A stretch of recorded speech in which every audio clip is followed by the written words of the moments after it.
வணக்கம். இன்னைக்கு வந்து ஆவரேஜோட பார்ட் 2. இந்த வீடியோல வந்து நம்ம என்னென்ன பார்க்க போறோம்னா டைப்ஸ் தான்.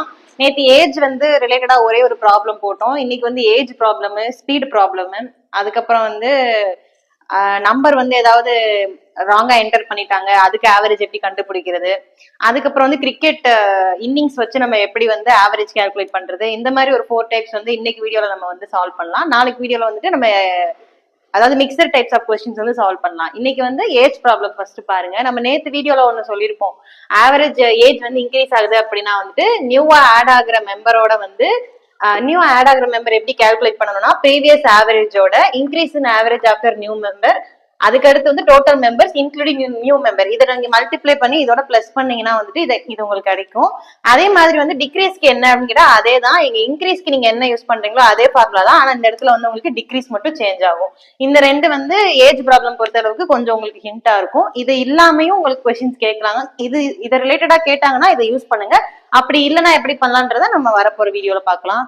அப்புறம் இங்க எழுதிருக்கேன் ஈவன் ஆர்டர், இது வந்து பேசிக் ஒரு ஆவரேஜா வந்து ஒரு 6 எலமெண்ட்ஸ் கொடுத்துட்டு அதுக்கு ஆவரேஜ் கண்டுபிடிக்க சொன்னாங்க அப்படின்னா அது ஈவன் நம்பரா இருக்கிறப்போ சென்டர்ல இருக்க 2 நம்பரை எடுத்து அதுக்கு வந்து நம்ம ஆவரேஜ் கண்டுபிடிக்கணும். சென்டர் நம்பர்னா ஏதோன்னு எடுக்கக்கூடாது, அது அசெண்டிங் ஆர்டர்ல அரேஞ்ச் பண்ணி அதுல இருக்க சென்டர் 2 நம்பரை வந்து ஆட் பண்ணி அதுக்கு ஆவரேஜ் கண்டுபிடிச்சிங்க அப்படின்னா அதுதான் வந்து உங்களுக்கு ஆவரேஜா இருக்கும்.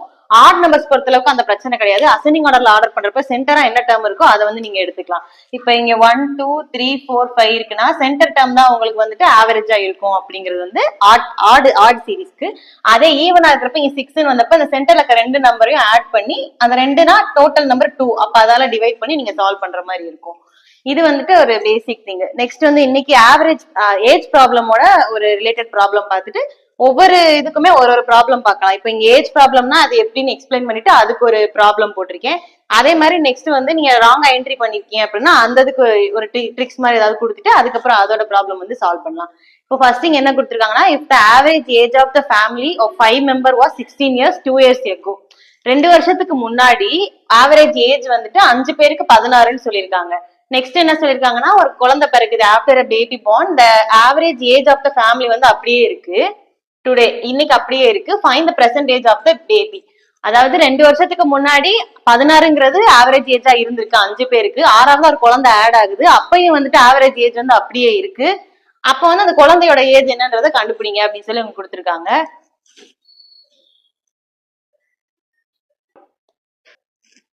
ஓகே, இப்ப பாருங்க, இப்ப ஆவரேஜ் ஏஜ் ஆஃப் 5 மெம்பர் 16, அப்ப நம்ம வந்துட்டு 5 into 16, இது எதுக்குன்னா 2 இயர்ஸ் எகோ.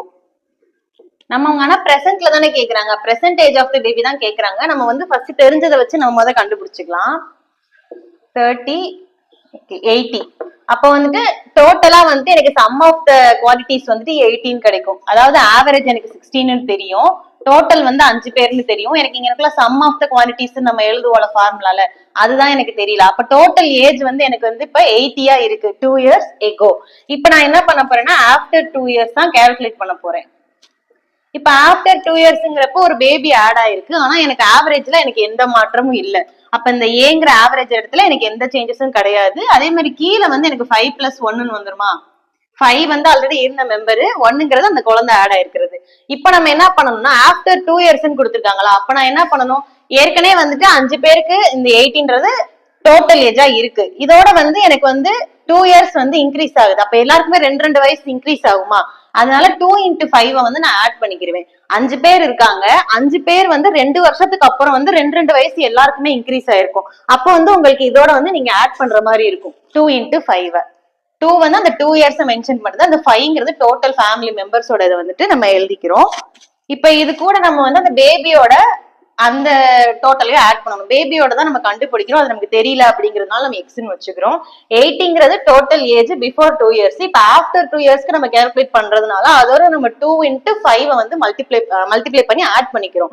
இந்த 5ங்கிறது டோட்டல் மெம்பர்ஸ், 5 பேருக்கு 2 வயசு கூடி இருக்குன்றப்ப 80யோட 2 into 5 நீங்க ஆட் பண்ணிட்டு நெக்ஸ்ட் வந்து அந்த குழந்தையோட வந்து நம்ம எக்ஸ்ன்னு சொல்லி வச்சுக்க போறோம். இதுதான் வந்துட்டு ஆக்சுவல் மெத்தட். இப்ப இதுல இங்க 6, அப்ப 16 into 6 உங்களுக்கு இங்க வந்துருமா, இங்க வந்து 80 + 10 plus x.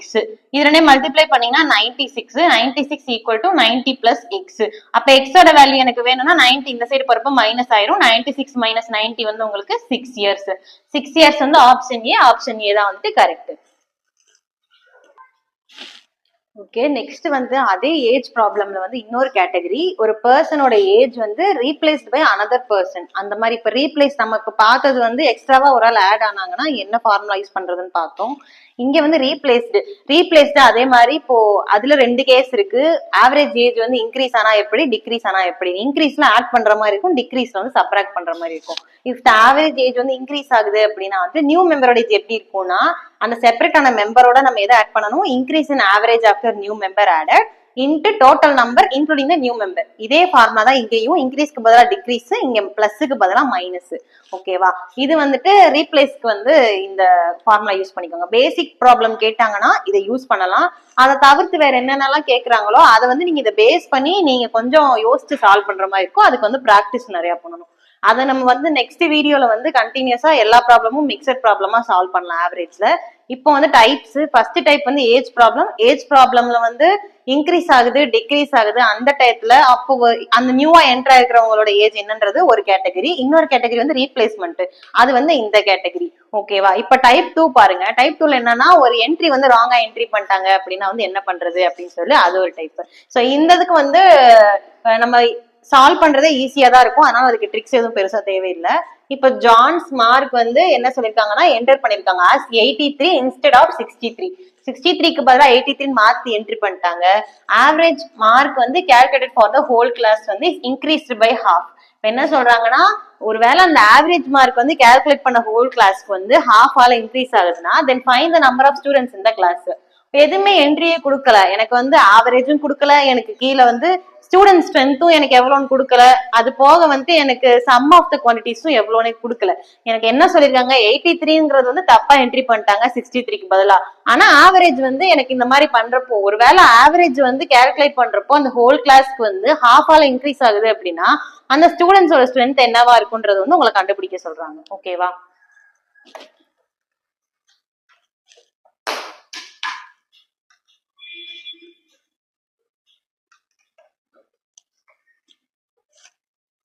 ஓகே. இப்போ இங்க என்ன கொடுத்திருக்காங்க, இந்த 30, 35, 40, 45 ஆப்ஷன்ல கொடுத்திருக்கிறது வந்து ஸ்டூடெண்ட்ஸோட ஸ்ட்ரென்த்.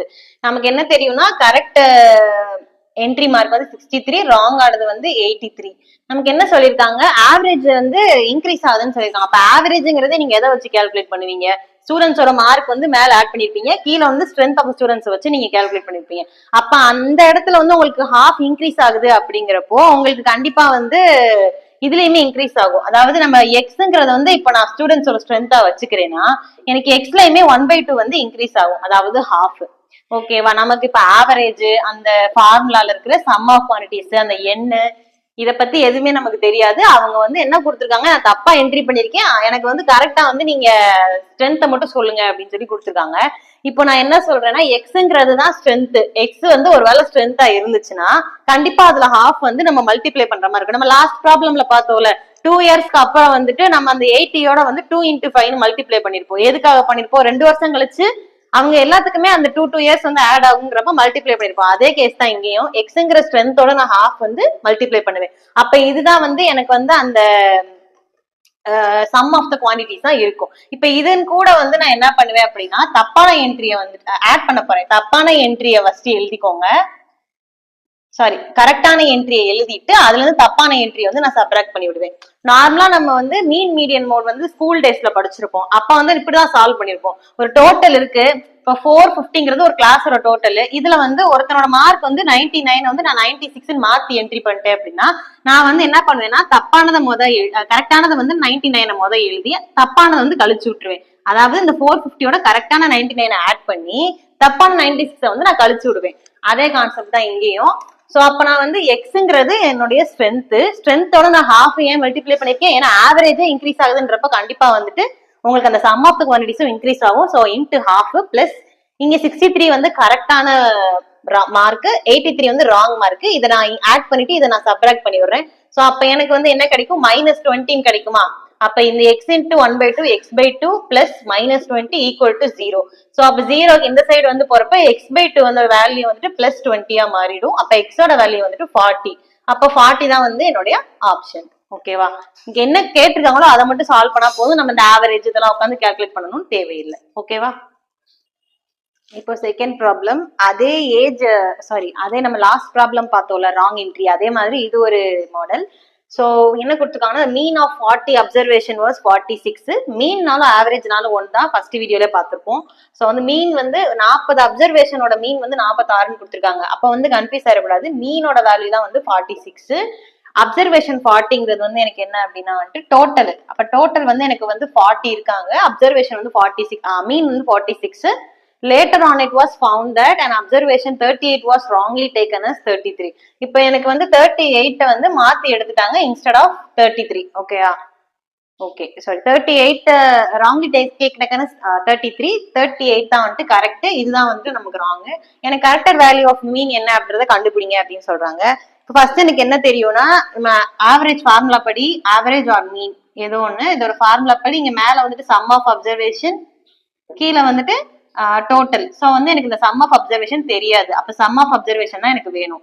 அப்ப சம் ஆஃப் அப்சர்வேஷன் வந்து ஈக்குவல் டு மீன் இன்டு டோட்டலா. மீன் வந்து எனக்கு 46, இது வந்துட்டு எனக்கு 40. அப்ப 46 இன்டு 40ங்கிறப்போ உங்களுக்கு வந்து 1850 கிடைக்குமா? சாரி 1840. ஓகே, இப்ப இதுல இருந்து நம்ம என்ன கண்டுபிடிக்கணும் அப்படின்னா இது வந்து எனக்கு சம் ஆஃப் த அப்சர்வேஷன். அப்ப எனக்கு சம் ஆஃப் த அப்சர்வேஷன்ல எது தப்போ அதை எடுத்து விட்டுட்டு எனக்கு எது கரெக்டோ அதை நான் வந்து ஆட் பண்ணிக்கலாம். அப்ப நான் என்ன பண்ணுவேன், எனக்கு 38 தான் கரெக்ட். அப்ப சம் ஆஃப் த அப்சர்வேஷன் வந்து கரெக்டா சேஞ்ச் பண்றேன் நான். அப்ப இதை நம்ம கரெக்டட் மீன் சொல்லி மாத்திக்கலாமா? இது வந்து ஏற்கனவே இருந்த மீன், அந்த மீன்ல இருந்து நான் கொஞ்சம் சேஞ்சஸ் பண்ண போறேன். ஸோ கரெக்டட் மீன் வந்து எனக்கு எப்படி இருக்கும்னா சம் ஆஃப் அப்சர்வேஷன் வந்துட்டு 1840யோட நான் வந்துட்டு பிளஸ் 38 மைனஸ் 33. ஓகேவா? 38 வந்து கரெக்ட் என்ட்ரி, அதை நான் ஆட் பண்றேன். ராங் என்ட்ரி 33 வந்து நான் சப்ட்ராக்ட் பண்ணிடுறேன். அப்ப எனக்கு இது ரெண்டையும் சால்வ் பண்ணீங்கன்னா வந்துட்டு 1840 பிளஸ் 5. ஸோ வந்து எனக்கு 1845. இப்ப எனக்கு என்ன வேணும்? இப்ப சம் ஆஃப் த அப்சர்வேஷன் இருக்கு, அதான் நம்ம கண்டுபிடிக்க சொல்லியிருக்காங்க. கரெக்டட் வேல்யூ ஆஃப் மீன் தானே கேட்டிருக்காங்க. எனக்கு வந்து மீன் தான் வேணும். ஏற்கனவே எனக்கு மீன் இருக்கு, ஆனா அது எனக்கு தப்பா என்ட்ரி ஆனதோட மீன். எனக்கு கரெக்டான என்ட்ரியோட மீன் வந்து எனக்கு தேவை அப்படிங்கிறதுனால சோ வந்துட்டு நான் என்ன பண்றேன், இந்த corrected observation sum of the observation 1845 வந்து கீழே வந்துட்டு என்ன போடுவோம், நம்ம இந்த டோட்டலா நமக்கு இந்த சேஞ்சஸும் இல்ல, அதை நான் 40ஆல வந்துட்டு டிவைட் பண்ணிப்பேன். சோ இது ரெண்டையும் டிவைட் பண்ணீங்கன்னா உங்களுக்கு என்ன கிடைக்கும் அப்படின்னா வந்துட்டு 4 6.125.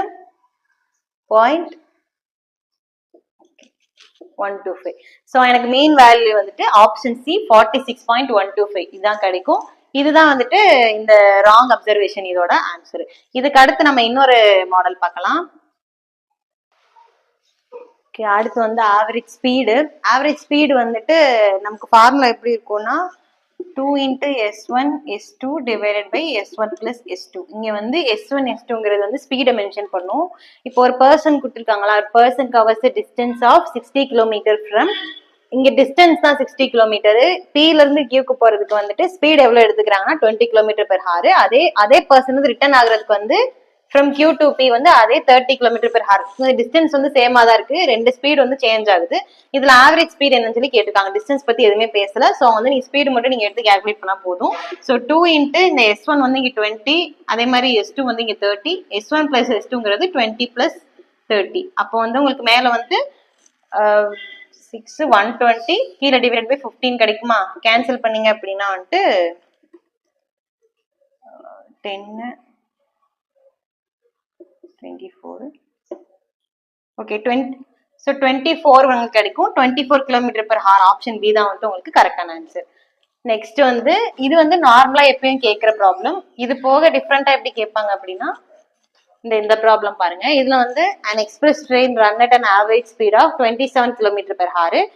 இது என்ன சொல்லிருக்காங்க, including the time of stoppage. ஸ்டாப்பேஜ்னா என்னன்னா அந்த ட்ரெயின் நிறுத்துற இடம்னு சொல்லுவாங்களா, அந்த ஸ்டாப்பேஜ். எக்ஸ்பிரஸ் ட்ரெயின் வந்துட்டு ஆவரேஜா வந்துட்டு 27 km/h போகுது. அதுவும் எப்படின்னா ஸ்டாப்பேஜோட கணக்கையும் சேர்த்து இன்க்ளூடிங் த ஸ்டாப்பேஜ். அப்போ 1 மணி நேரத்துக்கு 27 கிலோமீட்டர் போகுது, இன்க்ளூடிங் த ஸ்டாப்பேஜ். அந்த ஸ்டாப்ல நிக்கிறதையும் சேர்த்து தான் சொல்லியிருக்காங்க. இன்னொரு ட்ரெயின் எடுத்துக்கிறாங்க. இன்னொரு ட்ரெயின் என்ன பண்ணுதுன்னா run at the speed of 47 kilometre per hour excluding the time of stoppage. அந்த நிறுத்துற இடத்த வந்து கால்குலேட் பண்ணாம எக்ஸ்க்ளூட் பண்ணிருக்காங்க. இங்க என்ன கண்டுபிடிக்க சொல்றாங்கன்னா find how many minutes does the second train stop in 1 hour. ஒரு ஹவர்ல வந்து 27 கிலோமீட்டர் ஃபர்ஸ்ட் ட்ரெயின் போகுது, ஆனா ஸ்டாப்பிங்ஸையும் இன்க்ளூட் பண்ணி. ஆனா செகண்ட் ட்ரெயின் என்ன சொல்லிருக்காங்கன்னா 47 கிலோமீட்டர் பர் ஹவர்ல போகுது, ஆனா ஸ்டாப்பிங்ஸ் எதுவுமே இன்க்ளூட் ஆகல. சோ அப்ப அந்த ஸ்டாப்பிங்ஸ் இன்க்ளூட் ஆச்சுன்னா அந்த இடத்துல வந்து நீங்க எவ்வளவு நேரம் வந்து அந்த ஸ்டாப்ல நிக்கும் அப்படிங்கறது வந்து நீங்க கால்குலேட் பண்ணணும். சோ இங்க கொடுத்திருக்கிறது எல்லாமே வந்துட்டு உங்களுக்கு டைம் இன் ஹவர்ஸ்ல கொடுத்திருப்பாங்க. சோ 1 ஹவருக்கு வந்து எவ்வளவு நேரம் வந்து இந்த ஸ்டாப்பேஜ்ல நிக்குது அப்படிங்கறது கால்குலேட் பண்ணணும். சோ ஃபர்ஸ்ட் நம்ம நார்மலா கால்குலேட் பண்றதா அந்த 41ங்கிறது வந்துட்டு செகண்ட் ட்ரெயின் எக்ஸ்க்ளூடிங், 27ங்கிறது ஃபர்ஸ்ட் ட்ரெயின் இன்க்ளூடிங். சோ இது ரெண்டையும் சப்ராக்ட் பண்ணீங்க அப்படின்னா உங்களுக்கு என்ன கிடைக்குதோ 14 அந்த 14 தான் வந்துட்டு உங்களுக்கு வந்து கிலோமீட்டர் கணக்கா இருக்கும். ஏன் அப்படின்னா இந்த 14 வந்து தான் டிஃபரன்ஸ். இப்ப இதுல வந்து வெயிட் பண்ற டைம், இங்க வெயிட் பண்ணாத டைம் வந்து ரிமைனிங் வந்து உங்களுக்கு 14. அப்போ இதுதான் வந்து லேக் ஆன டைம். அப்ப நீங்க செகண்ட் டைம் கால்குலேட் பண்றப்போ வந்துட்டு 14 டிவைடட் பை 41 சொல்லி சால்வ் பண்ணணும். 14ங்கிறது நீங்க டிஸ்டன்ஸ், அந்த எவ்வளவு நேரம் வந்து அது நிக்குது அப்படிங்கிறது. கீழே 41ங்கிறது நமக்கு ஸ்பீடு. சோ இதை வச்சுதான் நம்ம வந்து டைம் கால்குலேட் பண்ண போறோம். நமக்கு தெரியல டைம் வந்து டிஸ்டன்ஸ் பை ஸ்பீடு அப்படின்ட்டு. சோ வந்துட்டு இதை நம்ம கால்குலேட் பண்றோம். இந்த 14 எப்படி வந்துச்சு அப்படின்னு கேட்டீங்கன்னா ஃபர்ஸ்ட் ட்ரெயினுக்கும் செகண்ட் ட்ரெயினுக்கும் வித்தியாசம் இருக்கு. அந்த வித்தியாசம் தான் அந்த ஸ்டாப்ல இந்த ட்ரெயின் வந்து நிக்காத டைம். சோ அந்த டைம் தான் வந்து 14. அந்த 14ங்கிற அந்த டிஸ்டன்ஸ் கீழே வந்துட்டு நம்ம 41ங்கிற ஸ்பீடு. இதை நீங்க கால்குலேட் பண்ணீங்க அப்படின்னா உங்களுக்கு டைம் வந்து கிடைக்கும். சோ டிஸ்டன்ஸ் பை ஸ்பீடு படி 14ஐயும் 41ஐயும் டிவைட் பண்ணீங்க அப்படின்னா உங்களுக்கு வந்து 0.3414 இந்த ஆன்சர் கிடைக்கும். சோ இது வந்து உங்களுக்கு மினிட்ஸ்ல இருக்கு அப்படின்னால நீங்க 60ஆல வந்து மல்டிப்ளை பண்ணணும். சோ இது 60ஆல மல்டிப்ளை பண்ணீங்க அப்படின்னா உங்களுக்கு வந்து 20.4.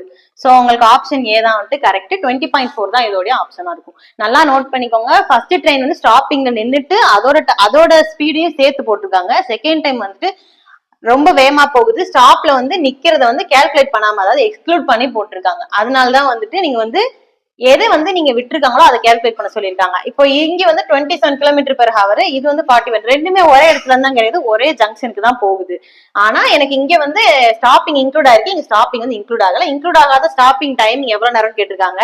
சோ வந்து நான் வந்து இதை கண்டுபிடிச்சு இதை நான் 60ஆல மல்டிப்ளை பண்ணி ஹவர்ல வந்து ஆன்சர் கொடுத்துருக்கேன். இப்ப நமக்கு மினிட்ஸ்ல இருந்துச்சுன்னா நமக்கு இந்த மாதிரி ஆன்சர் இருந்திருக்கும். அது இல்லாதனால நான் வந்துட்டு ஹவர்லன்றதுனால 60ஆல மல்டிப்ளை பண்ணி சால்வ் பண்ணிருக்கேன். ஓகேவா?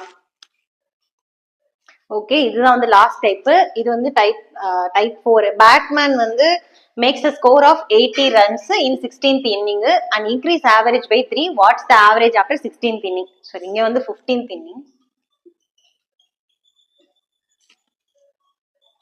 ஓகே கைஸ், இப்போ வந்துட்டு என்ன சொல்லிருக்காங்கன்னா இது வந்து cricket type of problems.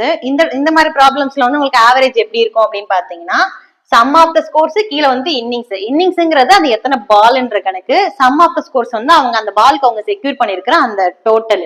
So இதை வந்து நம்ம ஆவரேஜ்ல இந்த மாதிரி தான் வந்து சொல்லுவோம்.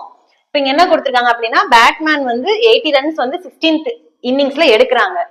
அப்ப வந்து அவங்களுக்கு என்ன ஆகுதுன்னா ஆவரேஜ் வந்து 3 இன்க்ரீஸ் ஆகுது, இருக்கிறதோட 3 வந்து இன்க்ரீஸ் ஆகுது. அப்ப நமக்கு வந்து 16th இன்னிங்க்கு அப்புறம் வந்து அவங்க ஆவரேஜ் என்னவா இருக்கும் அப்படி நமக்கு வந்து பழைய ஆவரேஜ் தெரியணும். அது கூட தான் இந்த 3 ஆட் பண்ணி நம்ம சொல்ல முடியும். சோ வந்து 15th இன்னிங் வரைக்கும் நமக்கு எப்படி இருக்கும் ஸ்கோருங்கிறது நம்ம வந்து சால்வ் பண்ணணும். இப்ப நம்ம ஃபர்ஸ்ட் என்ன பண்ணலாம்னா இப்ப 15th இன்னிங்,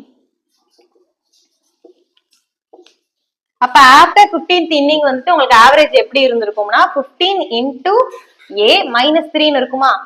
அதாவது average equal to sum of the scores. Sum of the scores வந்து எனக்கு தெரியாது, அதான் நான் கால்குலேட் பண்ண போறேன். கீழே வந்து எனக்கு என்ன தெரியும்னா நம்பர் ஆஃப் இன்னிங்ஸ் வந்து 15. So 15 into a. ஆனா ஏ வந்து என்ன சொல்லிருக்காங்க ஆவரேஜ் 16th இன்னிங்க்கு அப்புறம் வந்து இன்க்ரீஸ் ஆயிருக்கு 3ன்னு சொல்லிருக்காங்க. அப்ப 15th இன்னிங் வரைக்கும் உங்களுக்கு எப்படி இருந்திருக்கும்னா அந்த 3 வந்து மைனஸ் ஆயிருந்திருக்கும். அந்த 3 தானே ஆட் ஆகுது. சோ வந்து நான் ஆவரேஜ்ல வந்து 3 மைனஸ் பண்ணிட்டு இந்த 15ஓட மல்டிப்ளை பண்ணா எனக்கு சம் ஆஃப் த ஸ்கோர்ஸ் வந்து எனக்கு கிடைச்சிரும். அப்ப வந்து 15th இன்னிங் வரைக்கும் என்னோட ஸ்கோர் எப்படி இருக்கு அப்படின்னா வந்து 15a minus 3 இந்த மாதிரிதான் உங்களுக்கு இருந்திருக்கும். இப்ப நான் என்ன கால்குலேட் பண்ணணும் ஆஃப்டர் 16th இன்னிங். அப்ப 16th இன்னிங்க்கு அப்புறம் நமக்கு 80 ரன் நம்ம ஸ்கோர் நமக்கு தெரிஞ்சிருக்கா.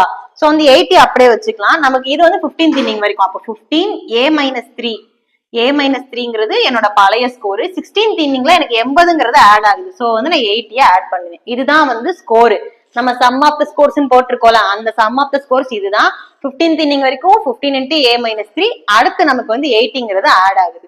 ஸோ நெக்ஸ்ட் டைம் என்ன பண்றோம்னா கீழே நம்ம என்ன பண்ணுவோம், அப்ப இன்னிங்ஸ் வந்து மொத்தம் வந்து 16 தானே, அந்த 16 வந்து நான் அப்படியே வச்சிருக்கேன். எனக்கு வந்து ஆவரேஜ் தான் கால்குலேட் பண்ணணும். அப்ப average equal to sum of the scores கீழே divide by number of innings வந்து 16th இன்னிங்ஸ் அப்ப என்னோட ஸ்கோர் இதுவா இருக்கும் அப்படின்னு கெஸ் பண்ணி நான் சால்வ் பண்றேன். அப்ப இங்க வந்து 15A மைனஸ் 15 into 3 வந்துட்டு 45 பிளஸ் 80 கீழே 16 வந்துட்டு உங்களுக்கு ரெசிப்ரோக்கல் அந்த சைடு போறப்ப A into 16 கிடைச்சிரும். ஓகே, இப்ப ஏ எல்லாம் ஒரு சைடு வச்சுக்கலாமா, இங்க 16A இங்க 15A. சோ நான் அந்த சைடு கொண்டு போயிட்டேன் அப்படின்னா 16A மைனஸ் 15A நீங்க உங்களுக்கு கிடைக்கும். இங்க வந்து 80ல வந்து இந்த 45 மைனஸ் பண்ணீங்கன்னா உங்களுக்கு 35 கிடைக்குமா. சோ வந்து உங்களுக்கு இது ரெண்டையும் சப்ராக்ட் பண்ணீங்கன்னா A. அப்ப ஏயோட வேல்யூ வந்து 35, ஆவரேஜ் வந்து உங்களுக்கு 35 இருக்கும். அது வந்து ஆப்ஷன் ஏ. இது வந்து கிரிக்கெட் ரிலேட்டட் ப்ராப்ளம்ஸ். இதை தவிர்த்து வேற என்ன கேட்கலாம் அப்படின்னு ஏதாவது இருந்ததுன்னா நான் உங்களுக்கு நெக்ஸ்ட் வீடியோல ஷேர் பண்றேன். அது போக வந்துட்டு மிக்சட் கொஸ்டின்ஸ்லாம் வந்து நாளைக்கு வீடியோல சால்வ் பண்ணலாம். தேங்க்யூ.